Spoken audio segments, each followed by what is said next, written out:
بسم اللہ الرحمن الرحیم. ڈیئر ویورس،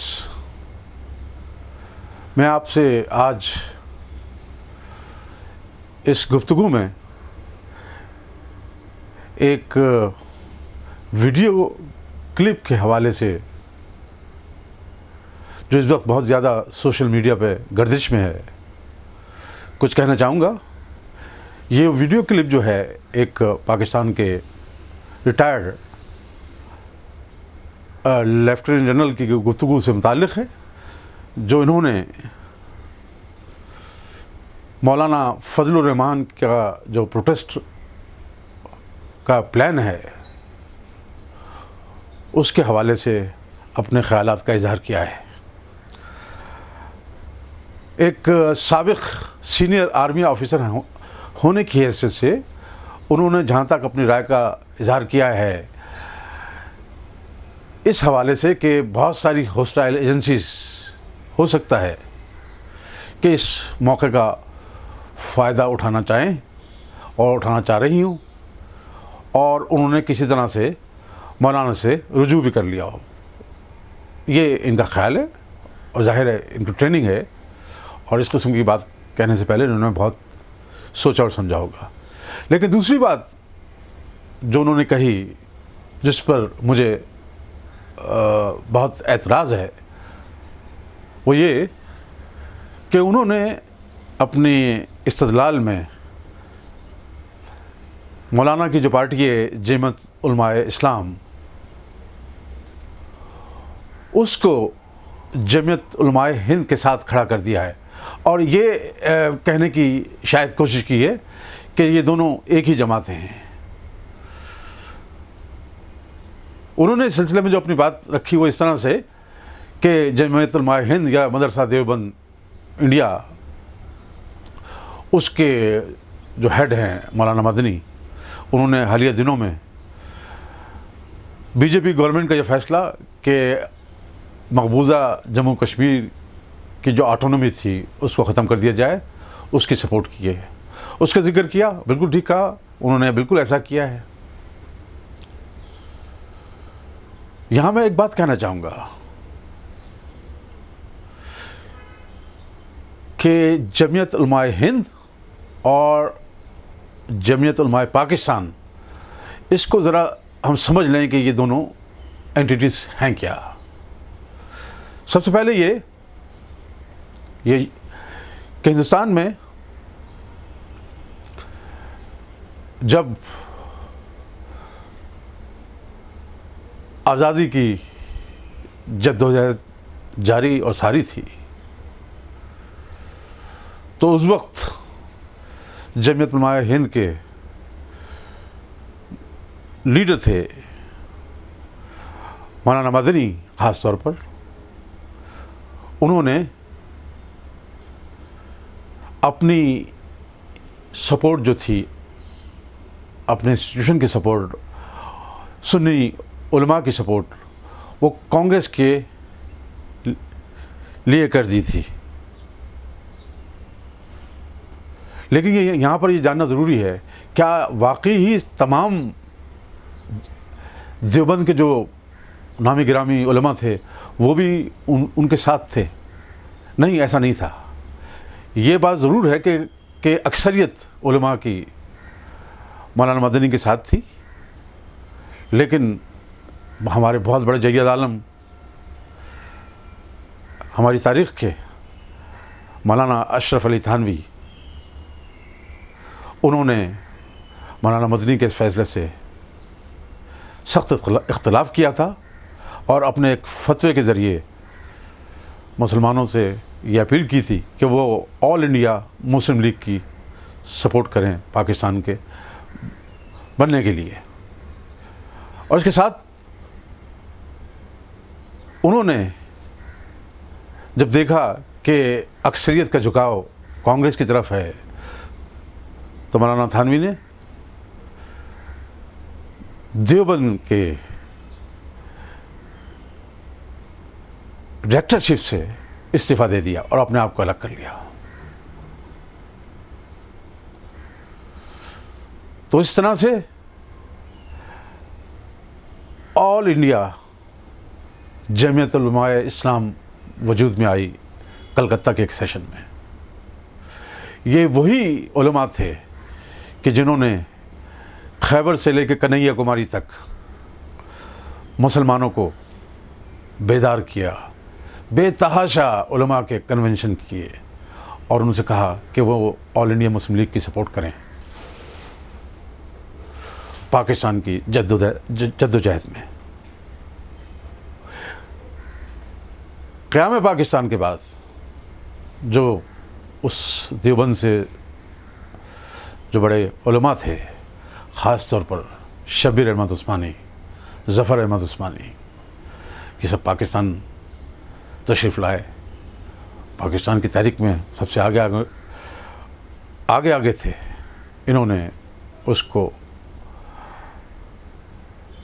آل انڈیا جمعیت علماء اسلام کو ری آرگنائز کیا اور اس کا نام جمعیت علماء مرکزی جمعیت علماء اسلام رکھا گیا.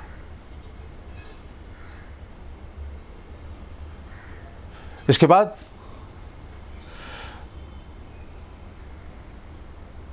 چند سال بعد جب ماشاء اللہ ایوب خان نے لگائے اور پولیٹیکل پروسیس کو, پولیٹیکل پارٹیز کو اور پولیٹیکل ایکٹیویٹیز کو بند کر دیا, تو مرکزی جمعیت علماء اسلام نے ایک اور اپنے آپ کو ٹرانسفارم کیا انٹو نظام علماء پاکستان, اور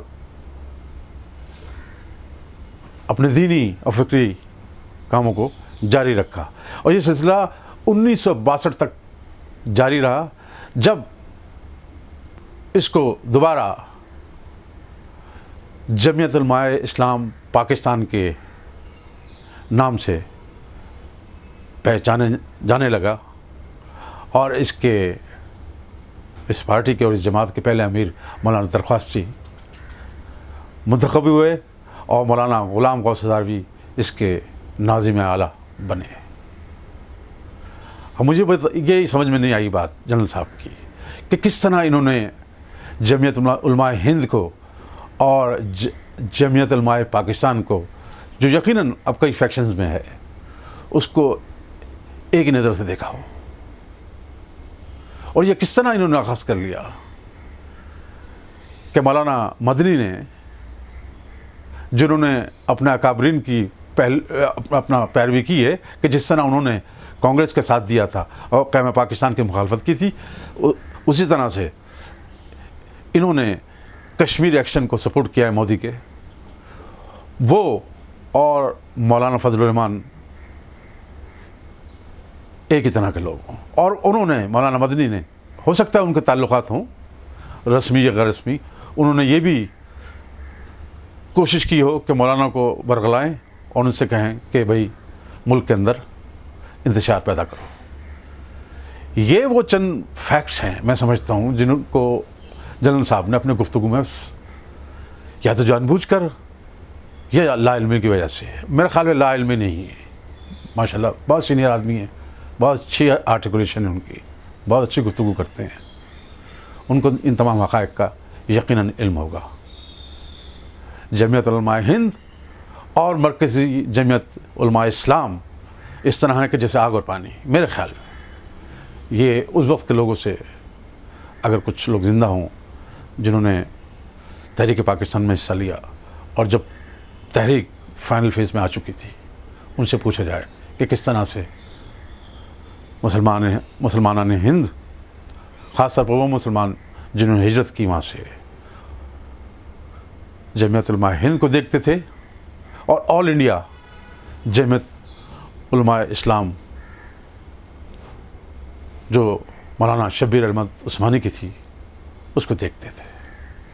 دونوں انٹائرلی ڈفرینٹ اور ان مائی ویو اپوزنگ اینٹیٹیز تھیں اور ہیں. یہاں ایک بات اور کہتا چلوں, کہ یقیناً مولانا کے فیصلے نے بہت ایک کہنا چاہیے گمبھیر صورتحال پیدا کر دی ہے.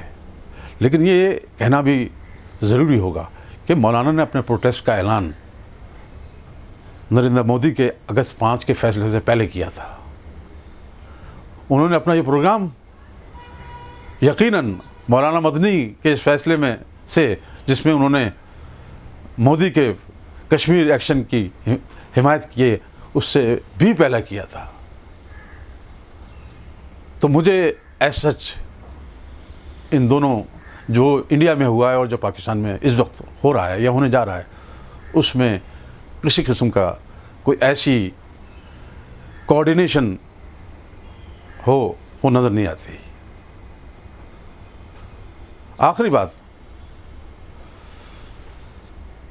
حکومت کو خاص طور پر عمران خان کو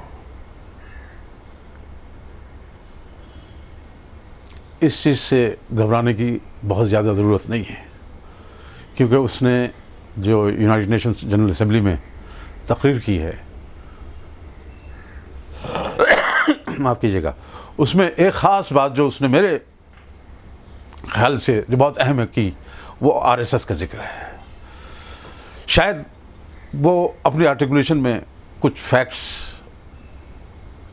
مس پلیس کر گئے. مثال کے طور پر انہوں نے سروارکر کو آر ایس ایس کا فاؤنڈر کہا ہے. سروارکر فاؤنڈر نہیں تھا، ڈاکٹر کے وی ہگڈیوار فاؤنڈر تھا.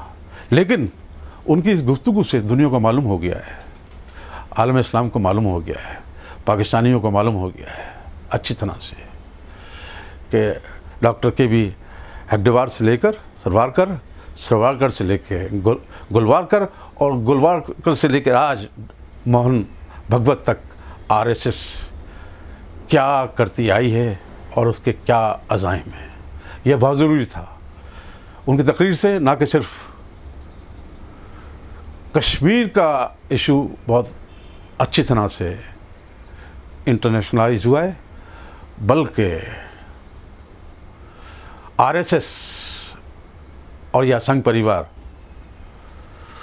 اس کا چہرہ صحیح طرح سے کھل کر دنیا کے سامنے آیا ہے. بہت شکریہ. مائی نیم از سرفراز احمد. منیا زبوز سرفراز احمد یا ربودیت وگزتا کراچی باکستان. أنا سرفراز احمد نائب رئيس التحرير في جريدة كراتشي باكستان. باكستان زندہ باد.